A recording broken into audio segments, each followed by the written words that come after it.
సంక్రాంతి బరిలో విడుదల కానున్న చిరంజీవి సినిమా మన శంకర్ వరప్రసాద్ సందర్భంగా ఒంగోలు ఏ గ్రాండ్ నందు మెగా ఫ్యాన్స్ డుంబు ఆధ్వర్యంలో ఎలక్ట్రానిక్ మీడియా కెమెరామెన్స్ వారికి గౌరవ సన్మానం చేశారు. ఈ కార్యక్రమంలో ముఖ్య అతిథిగా పాల్గొన్న మున్సిపల్ మాజీ చైర్మన్ మంత్రి శ్రీనివాసరావు మాట్లాడుతూ, మీడియా నేటి సమాజానికి విలువలు కలిగిన వార్తలు ఇవ్వాలని, మీడియా వారు నిమిషాల్లో వార్తలను ప్రజలకు అందిస్తున్నందుకు ఎలక్ట్రానిక్ మీడియా కెమెరామ్యాన్ వారిని సన్మానించడం చాలా ఆనందంగా ఉందని ఆయన పేర్కొన్నారు. డుంబు మాట్లాడుతూ, సమాజం కోసం పనిచేసే వారిలో ముందు వరుసలో మీడియా ఉంటుందని అన్నారు. చిరంజీవి కెమెరా ముందు అద్భుతంగా నటించారని, అలాంటి కెమెరామ్యాన్స్ను సన్మానించుకోవడం మా బాధ్యత అని ఆయన అన్నారు. ఈ కార్యక్రమంలో అయినాబత్తిన ఘనశ్యామ్, చీరాల పర్చూరు జనసేన టీడీపీ సమన్వయ కమిటీ సభ్యులు రవికుమార్, షేక్ కరీముల్లా, వెంగన్న, కాపు నాయకులు మల్లి, దాసరి పిచ్చయ్య నాయుడు, కత్తి శివ పాల్గొన్నారు. ఏర్పాటు చేసినటువంటి మరో తమ్ముడు మా డుంబు అంటే డుంబుగాడు పిచ్చయ్య, వేదిక మీద ఉన్నటువంటి పెద్దలు గౌరవనీయులు డాక్టర్ రవి గారు, కాపునాడు అధ్యక్షులు మళ్ళీ, మెగాస్టార్ చిరంజీవి గారి సీనియర్ అభిమాని తమ్ముడు కరీముల్లా, మీకు మంచి పాత విషయాలన్నీ చెప్పి ఒక రకంగా ఇన్స్పైర్ చేసినటువంటి సోదరుడు వెంగన్న, శివ, ఇక్కడికి విచ్చేసినటువంటి మీ అందరికీ కూడా ముందుగా నమస్కారం తెలియజేస్తా ఉన్నాను. చిరంజీవి గారు అంటేనే ఒక ఎమోషన్, మీ అందరికీ నేను ప్రత్యేకంగా చెప్పాల్సిన అవసరం లేదు. సినిమా హీరోలు చాలామంది ఉంటారు, వందల్లో ఉంటారు సినిమా హీరోలు. అయితే కొంతమంది మాత్రమే ప్రజల హృదయాల్లో శాశ్వతంగా ఉండిపోతారు. నటన పరంగా కొంతమంది మిగిలిపోతే, నటనతో పాటుగా కొన్ని ప్రత్యేకమైనటువంటి లక్షణాలు కలిగినటువంటి వ్యక్తులు కొంతమంది ఉంటారు. ఎన్టీ రామారావు గారు, చిరంజీవి గారు, సూపర్ స్టార్ కృష్ణ, ఇలా వీరందరిలో చిరంజీవి గారు మరీ ప్రత్యేకం. ఎందుకంటే ఇన్స్పైర్ చేయగలిగినటువంటి లక్షణాలు కలిగినటువంటి ఒక వ్యక్తి మెగాస్టార్ చిరంజీవి. ఎటువంటి బ్యాక్గ్రౌండ్ లేకుండా కష్టపడి పైకొచ్చి మెగాస్టార్ అయినటువంటి ఆయన వ్యక్తిత్వం, దాంతో పాటుగా సమాజంలో ఒక రెండు ప్రధానమైన అవసరాలు ఆయన గుర్తించాడు. అందరూ ఆరోగ్యంగా జీవించాలంటే ప్రమాదవశాత్తు దెబ్బతిని చావు బతుకులో ఉన్న వాళ్ళకి రక్తం దొరకటం ఎంత కష్టంగా ఉండేయో ఆ రోజుల్లో ఉన్న వాళ్ళకి తెలుసు. మేమైతే గొడవపడి ప్రైవేటు వాళ్ళ దగ్గర నుంచి రక్తం తీసుకొచ్చి పేషెంట్ని కాపాడుకున్న పరిస్థితి కూడా మాకు బాగానే గుర్తు. డిసెంబర్ 31 నైట్న నాతో ఉండేటువంటి ఒక ముఖ్య స్నేహితుడు యాక్సిడెంట్ అయి చావు బతుకుల్లో ఉంటే, నైట్ అంతా ఉండి తెల్లవారున 9 గంటల వరకు 5 బాటిళ్ళ బ్లడ్ అవసరమైతే తెల్లవారు మొత్తం యుద్ధం చేస్తే కానీ ఆ రక్తం తీసుకొచ్చి అతను బతికించలేనటువంటి పరిస్థితి ఆ రోజున. అటువంటి వాటిని గమనించాడు చిరంజీవి గారు. ఎవరు కూడా రక్తం దొరకనందువలన ఒక వ్యక్తి ప్రాణం పోకూడదు అనేటువంటి ఒక గొప్ప ఆలోచన. ఆయన ఆలోచనకి తగినట్టుగానే ఆయన అభిమానులు కూడా చిరంజీవి గారు ఏం చెప్తే చేస్తారు. ఆయన చెప్పినటువంటి ఈ బాధ్యతని ఒక భుజం మీద పెట్టుకొని చిరంజీవి గారి అభిమానులు మోసి రక్తదాన శిబిరాలు, బ్లడ్ బ్యాంకులు ఈ రోజున ఈ రాష్ట్రంలో పెద్ద ఎత్తున ఏర్పడిన 2 తెలుగు రాష్ట్రాల్లో. దేశంలో ఎక్కడా కూడా రక్తదాన శిబిరాలు ఉండవు, రక్తం ఇచ్చేటువంటి పరిస్థితి ఉండదు. ఆ విధంగా ఇన్స్పైర్ చేసినటువంటి చిరంజీవి గారు సామాజికంగా ఒక గొప్ప వ్యక్తిగా శాశ్వతంగా నిలబడిపోతాడు. అలాగే మనం మంచిని కానీ చెడుని కానీ విచక్షణతో చూడాలంటే కంటి చూపు అనేది చాలా అవసరం. అది లేని వాళ్ళు పడేటువంటి ఇబ్బంది గమనించినటువంటి చిరంజీవి గారు, చిరంజీవి అభిమానికి ఒక పదం రెండో ఖాళీగా ఉందని తెలిసి ఆయనకి, కాబట్టి దాని మీద నేత్రదాన శిబిరాన్ని పెట్టాడు.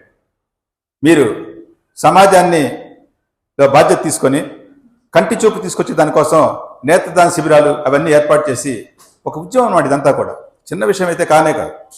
ఒక వ్యక్తి అంటే మంచి లక్షణాలు ఉన్నటువంటి వ్యక్తి, సమాజంలో మంచిగా అనుకున్నటువంటి వ్యక్తి నిర్ణయం తీసుకుంటే లక్షలాది మంది అభిమానులు చిరంజీవి గారికి. వాళ్ళందరూ కూడా ఈ 2 బాధ్యతల్ని వాళ్ళ భుజస్కంధాల మీద పెట్టుకొని ఈ రోజు కూడా మోస్తూ ఉన్నారు. చిరంజీవి గారితో పాటు చిరంజీవి గారి అభిమానులు కూడా ఈ సమాజం ఎప్పుడు గుర్తుపెట్టుకుంటుందని ఈ సందర్భంగా తెలియజేస్తాను. ఇందాక మన డుమ్మని కూడా చెప్పాడు, సినిమా హీరో అవ్వాలంటే కెమెరాతో షూట్ చేయాలి కదా అని, కాబట్టి వాళ్ళ కెమెరామెన్లకి సన్మానం చేస్తున్నాడని. నేను అలా అనుకోవట్లేదు. దాంతోపాటుగా ఒక పెద్ద బాధ్యత మీ అందరి మీద ఉంది.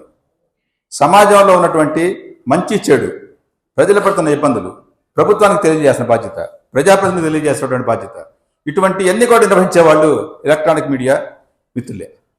కాబట్టి ఈ రోజున శంకర వరప్రసాద్ సినిమా రిలీజ్ సందర్భంగా మీకు సన్మానం చేయటం అంటే మీకేదో ఒక షాల్వా కప్పి ఒక బొకే ఇచ్చి ఒక మొమెంట్ ఇవ్వడం కాదు.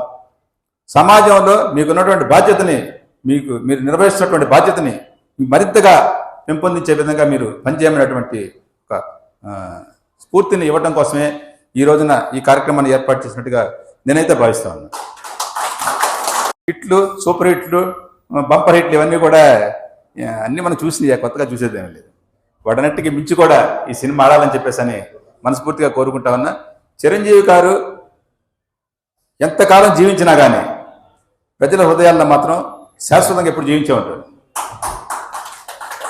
మంచి చేసినటువంటి వ్యక్తులని మీరందరూ గమనిస్తూ ఉంటే ఇవాళ ఎన్టీఆర్ గారిని కూడా ఎవరు మర్చిపోయేటువంటి పరిస్థితి లేదు. ఎందుకంటే సమాజంలో ఒక ముద్రంటూ వేశారు వాళ్ళు. వాళ్ళ బాధ్యతని వాళ్ళు పుట్టినందుకు వాళ్ళ డ్యూటీని వాళ్ళు పర్ఫెక్ట్గా చేశారు. కాబట్టి ప్రజలందరూ కూడా వాళ్ళని ఎప్పుడు గుర్తుపెట్టుకుంటారు. ఇక వెంగని చెప్పినట్టుగా ప్రజారంపర్చి రాజకీయాలు ఇవన్నీ కూడా వేరే విషయాలు. నేను బేసికల్గా కృష్ణ గారి అభిమాని.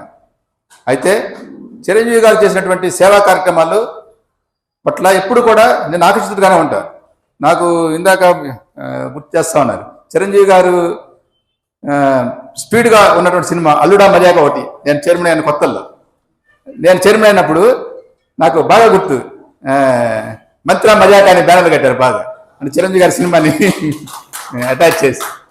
అలా నాకు తెలియకుండానే చిరంజీవి గారితో బాండింగ్ ఇచ్చేశారు ప్రజలు కానీ చిరంజీవి ఫ్యాన్స్ కానీ. కాబట్టి నేను రాజకీయాల్లో ఆ రోజున ఎవరు చెప్పినా కూడా వినకుండా ప్రజారాజ్యం పార్టీకి నాకు ఇన్ని సంవత్సరాల నా అనుభవాన్ని, చిరంజీవి గారు ఏ మంచి ఉద్దేశంతో అయితే సామాజిక న్యాయం అనే ఉద్దేశంతో రాజకీయ పార్టీని స్థాపిస్తున్నాడు, నాకున్నటువంటి అనుభవాన్ని, నాకున్నటువంటి సామర్థ్యాన్ని చిరంజీవి గారికి సమాజానికి ఇవ్వాలనే ఉద్దేశంతో ఆ రోజున ప్రజారాజ్యం పార్టీలోకి రావటం, తర్వాత చివరి క్షణం వరకు కూడా ఆయనతో కలిసి ప్రయాణం చేయటం. చిరంజీవి గారు ఇప్పటికి కూడా నాకు బాగా సన్నిహితంగానే ఉంటుంది అంట, అదేమి ఇబ్బంది లేదు. నాకు మంచి ఫ్యామిలీ ఫ్రెండ్. అటువంటి వ్యక్తితో ప్రయాణం చాలా ఎప్పుడు కూడా గుర్తుగా ఉంటుంది అందరికీ కూడా. చాలా చిరంజీవి గారు ఎంతమంది కదా సార్ నాకే తెలియదు, కానీ చిరంజీవి గారితో ఒకసారి మాట్లాడితే తెలియకుండా అతనికి అట్రాక్ట్ అయిపోతారు. అంటే ఒక బల్బ్ దగ్గరికి మనం పురుగు ఎట్లా అట్రాక్ట్ అయిపోతుంది అలా అయిపోతాం మనం తెలియకుండానే. చాలా ఎఫెక్షనేట్గా, చాలా దగ్గరగా.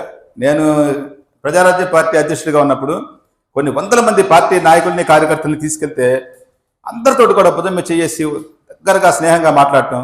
ఒకసారి ఆయనతో మాట్లాడిన తర్వాత ఇంకా వాళ్ళు ఎక్కడే పోరు, స్టాండర్డ్గా ఆయనతో పడి ఉండిపోతాం. డుంబుకి, పిచ్చేకి, బుజ్జికి అందరికీ కూడా మరోసారి ధన్యవాదాలు తెలియజేస్తూ సెలవుస్తున్నాను. Thank you very much. Electronic media కెమెరామెన్స్ని ప్రత్యేకంగా నేను సన్మానించుకోవడానికి గల కారణాన్ని తెలియపరచాలనుకుంటున్నాను. అన్నవాడికి ఆ విషయం తెలియపరిస్తే దాని మీద అన్నవారు కూడా వాళ్ళ సందేశాన్ని ఇస్తారని ఆశిస్తున్నాను. ఎలక్ట్రానిక్ మీడియాలో కెమెరామెన్స్ ఎంత గొప్పవాళ్ళంటే, ఒక చిన్న కార్యక్రమం తెల్లవారుజామున 6:30కి నేను మన మీడియా మిత్రులకు చెప్పినప్పుడు తెల్లవారుజామున 6:30కి ఆ ప్రోగ్రామ్ని కవర్ చేసి వాళ్ళకి న్యాయం చేసినటువంటి వ్యక్తులు కెమెరామెన్స్. నేను అందుకని మీ మీద ప్రత్యేకంగా గౌరవించి మిమ్మల్ని అందరిని ఆహ్వానించాను. మా ఆహ్వానాన్ని మన్నించి మీరు మీ ప్రోగ్రాం చూసుకొని కూడా మా యొక్క ప్రోగ్రాంకి రావడానికి మీ అందరికీ మెగా ఫ్యాన్స్ తరఫున ధన్యవాదాలు తెలియజేసుకున్నాను. ఎందుకంటే మీరు చక్కగా ఒక బ్యాగ్ వేసుకుంటారు, క్యాబ్ పెట్టుకుంటారు. మన ఎలక్ట్రానిక్ మన పేపర్ వాళ్ళు రాకపోయినా మీరందరూ కవర్ చేస్తూ ఆ ప్రోగ్రాన్ని ఒకరికొకరు షేర్ చేస్తూ ఒక ఒక ఒక కార్యక్రమాన్ని ముందుకు తీసుకెళ్లాలంటే అది కేవలం మీరే. ఒకప్పుడు పేపర్ చదవాలంటే ఎప్పుడు తెల్లవారుజాము 9 గంటలకి ఆ పేపర్లో వస్తే కానీ మనం చదవలేని పరిస్థితి. ఇప్పుడు మినిట్ టు మినిట్, ఇప్పుడు నా ప్రోగ్రామ్ జరుగుతుంటే మీరు యూట్యూబ్లో అప్లోడ్ చేసి మా ప్రోగ్రాము ఒక 10 మందికి చేరే విధంగా మీరు చేస్తున్నారంటే మీ అందరికీ మెగా ఫ్యాన్స్ తరఫున డుంబు మీకు ధన్యవాదాలు తెలియజేసుకుంటున్నాడు. ఫస్ట్ ఆఫ్ ఆల్ ఎందుకు కెమెరామ్యాన్స్ అంటే చిరంజీవి చరిత్రలో కెమెరా ముందు నటించి మెగాస్టార్ అయ్యాడు కాబట్టి మీ కెమెరామ్యాన్స్ ఎంత ముఖ్యమైన విషయాన్ని తెలియపరచడానికే మిమ్మల్ని సన్మానించుకోవడానికే నేను ఈ యొక్క కార్యక్రమాన్ని పెట్టానే తప్ప నాకంటూ స్వలాభం ఏమీ లేదు. నా సొంత ఖర్చులతో అందరిని సన్మానించుకునే భాగ్యం నాకు కలిగిందంటే అది కేవలం చిరంజీవి అభిమానిగా మన మీడియా కెమెరామ్యాన్ సన్మానించుకోవాలనే ఉద్దేశంతోనే ఈ యొక్క కార్యక్రమం చేశాను. ఈ కార్యక్రమానికి దూర ప్రాంతం నుంచి వచ్చినటువంటి రవణకు కానీ మా మంత్రి అన్న మేము కుటుంబ సభ్యులు, మా అన్న ఎక్కడో ఉండాలి ఒక పీవీఆర్ హై స్కూల్లో మంత్రి అనే లేకపోయినా కూడా మంత్రి సీన్ అంటే ఒక బ్రాండ్ ని క్రియేట్ చేసుకున్నటువంటి మా మంత్రి సీన్ అన్న మా యొక్క కార్యక్రమానికి వచ్చి ఈ యొక్క కార్యక్రమాన్ని జయప్రదం చేసి ఆయనకి ఎన్ని కార్యక్రమాలున్నా నా మీద అభిమానంతో మా మెగా అభిమానంతో చిరంజీవి గారి అంటే ప్రత్యేక అభిమానం ఉండటం వల్ల ఇంతసేపు మా కోసం కూర్చొని ఆయన ఒక సందేశాన్ని ఇవ్వాలని మనస్ఫూర్తిగా కోరుకుంటూ అందరికీ నా ధన్యవాదాలు. Thank you very much. Roaring line Chiranjeevi fans association కూడా ద ప్రెసిడెంట్ నేను 1980s అది చేసాము అక్కడ మా చీరాల ఏరియాలో రోరింగ్ లైన్ అని. ఇక్కడ నేను అంటే చిరంజీవి గారి గురించి ఒకే ఒక విషయం చెప్పగలుగుతామంటే మనకు already he proved for getting the Guinness book of world records. How he has got that type of అంటే పరకాయ ప్రవేశం చేయటం. పరకాయ ప్రవేశం అంటే ఏదో ఒక యాక్టివిటీ తీసుకుంటే దానిలో జీవించాలి. దానిలో జీవించినప్పుడే ఈ వరల్డ్ రికార్డ్స్ కానీ గిన్నిస్ బుక్ రికార్డ్స్ కానీ వస్తాయి. అంటే 24,000 డిఫరెంట్ స్టెప్స్ వేయాలి ఒక మనిషి అంటే. ఇట్ హ్యాస్ టు బి అంటే ఒక మనిషి బీయింగ్ ఏ హ్యూమన్ అది వల్ల కాదు. But how he has to be అంటే పరకాయ ప్రవేశంలో ఒక రకంగా భగవంతుడు లెక్క. అంటే మనం అనుకుంటాం కదా బోలా శంకరుడు చాలా వరాలు ఇస్తాడనేది. నటన అనగానే మనకు ఆటోమేటిక్గా గుర్తొచ్చేది చిరంజీవి గారు. ఎందుకంటే మనకి ఇక్కడ 2 పదాలు ఉన్నాయి. ఒకటి అభిమానం, రెండోది ఆరాధించటం. అభిమానం అంటే చూడగానే మన ఫ్యాన్స్ అసోసియేషన్ అంతా ఉంటారు, బాలకృష్ణ ఉంటారు, చిరంజీవి ఉంటారు, లేకపోతే ఇంకో డిఫరెంట్ ఉంటారు. కానీ ఆరాధించడాలంటే మన సబ్కాన్షియస్ మైండ్లో 2 మైండ్స్ ఉంటాయి. ఒకటి మన మైండ్, ఒకటైతే సబ్కాన్షియస్ మైండ్. ఆటోమేటిక్గా యాక్టింగ్ హీరో అనగానే సబ్కాన్షియస్ మైండ్ నుంచి చిరంజీవి గారు అనేది వచ్చేస్తుంది. అంటే అది రావాలంటే so because he has done like that for అంటే దిస్ ద ఫిలిం ఇండస్ట్రీ. ఈ రోజున హీరో అన్నా, ఈ రోజున యాక్టర్ అన్నా, ఈ రోజున ఒక అభిమాని డుంబురు గారు ఈరోజు ఇంత ప్రోగ్రాము వీళ్ళందరినీ మమ్మల్ని ఎక్కడి నుంచి చీరాల నుంచి పిలిచి ఇక్కడ అరేంజ్ చేస్తున్న శంకర్ వరప్రసాద్ సినిమాని మన డుంబురు గారు ఈ విధంగా ప్రమోట్ చేసి దాన్ని మిమ్మల్ని మంచిగా సన్మానించుకుంటూ ఆ సన్మానంలో మీరు కూడా మంచిగా స్పీచ్ ఒకటి ఎక్సలెంట్గా చెప్పారు. అలాగే శివ గారు కానీ, కరిమల గారు కానీ, తర్వాత కాపు సంఘం జిల్లా ప్రెసిడెంట్ గారు కానీ మీ అందరికీ ముఖ్యంగా మరొకసారి ప్రసాద్ గారికి కృతజ్ఞతలు చెప్పుకుంటూ థ్యాంక్ యూ సో మచ్.